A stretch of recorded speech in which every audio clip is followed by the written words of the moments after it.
So guys નમસ્કાર। અત્યારે અમે બેઠા છે એક જગ્યાએ, ત્રણ મિત્ર ભેગા થઈને। તો હવે તમે તો જાણતા હશો, મિત્રતા તો જીવનમાં દરેક લોકો કરે છે। ઘણા બધા, કોઈ વ્યક્તિ એવો ના હોય કે જેને મિત્રતા કરી જ ના હોય। પણ મિત્ર કોને કહેવાય, મિત્ર વસ્તુ શું છે, મિત્ર કઈ રીતનો હોવો જોઈએ, કયા પ્રકારનો હોવો જોઈએ, મિત્ર આપણને કઈ રીતે મદદ થઈ શકે છે, એ ખૂબ જ મહત્ત્વપૂર્ણ પોઈન્ટ છે દોસ્તો। એટલે બન્યા રહેજો, તમને આગળ જોડાવીશું। કેમ કે દોસ્તો, જીવનમાં જો કોઈ વ્યક્તિ, હું નથી માનતો કે કોઈ વ્યક્તિએ મિત્રતા ના કરવી। મિત્ર એટલે કે એક આપણા માટે એક ભરોસો, જે ભરોસો આપણે કોઈના પર ના કરીએ ને, એક ભરોસો આપણા મિત્ર પર કરી શકીએ। કોઈક એવી અંદરથી આપણે તૂટી ગયા હોય, કોઈક અંદર કંઈક મૂંઝવણ ચાલતી હોય, કોઈક પ્રશ્ન ચાલતો હોય, તો આપણે કોઈ મિત્રને કહીએ કે યાર દોસ્ત મને આ તકલીફ છે, તો યાર મારું આ સોલ્યુશન કરી આપ। ત્યારે આપણને મિત્ર કોઈ પણ પ્રકારની ચિંતા કર્યા વગર એ કહે છે કે યાર તું ચિંતા નથી કરે, હું બેઠો છું।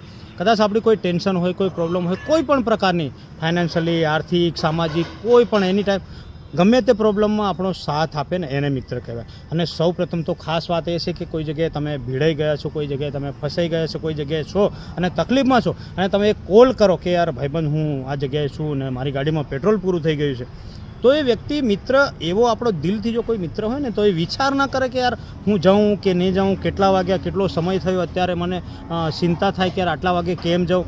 એ રાતના 12 વાગ્યા હોય, 2 વાગ્યા હોય કે 4 વાગ્યા હોય, પણ એ કદાચ એમ સમજો કે 108ને ફોન કરે ને, તો એની 108 નહીં આવે ને, એની પહેલાં આપણો મિત્ર પહોંચી જવો જોઈએ એના પાસે, એને મિત્ર કહેવાય। મિત્ર એટલે સૌથી વધારે જો ભરોસો કોઈના પર કરાય ને, તો એ મિત્ર પર કરાય। પણ દોસ્તો, બધા મિત્રો એવા નથી હોતા। મિત્ર પણ અમુક મિત્રો એવા હોય છે, પોતપોતાના સ્વાર્થ જોવે છે।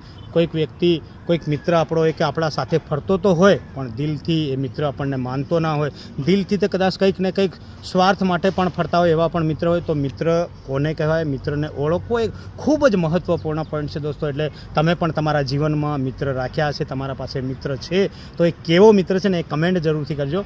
અને ખાસ કરીને તમે એ વ્યક્તિને જાણજો કે કદાચ પરીક્ષા લેજો, કદાચ ટ્રાય કરજો કે એ વ્યક્તિ તમારા માટે શું કરી શકે છે। ક્યારેક કંઈક તકલીફ પડે, નાની મોટી તકલીફો તો આપણા જીવનમાં આવતી હોય છે, દરેક લોકોના જીવનમાં આવતી હોય છે, ત્યારે એ વ્યક્તિને યાદ કરજો, એ વ્યક્તિને કોલ કરજો, એ વ્યક્તિને કહેજો કે ભાઈ મને આ તકલીફ છે, તો શું કહેવા માગે છે એ પણ સાંભળો। અને કદાચ એ વ્યક્તિ કંઈક બાબતમાં તમને સાઇડલાઇન કરે યા તમને ઇગ્નોર કરે ને, તો એવા મિત્રને સાથ ના રાખતા, એવા મિત્રની કોઈ જરૂર નથી।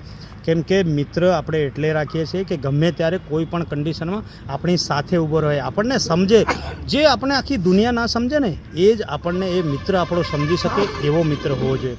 કેમ કે આપણા સુખ દુઃખની વાતો આપણે આપણા મિત્ર જોડે કરી શકીએ, કેમ દરેક લોકો સાથે તો એ બધી વાતો શેર ના કરી શકીએ।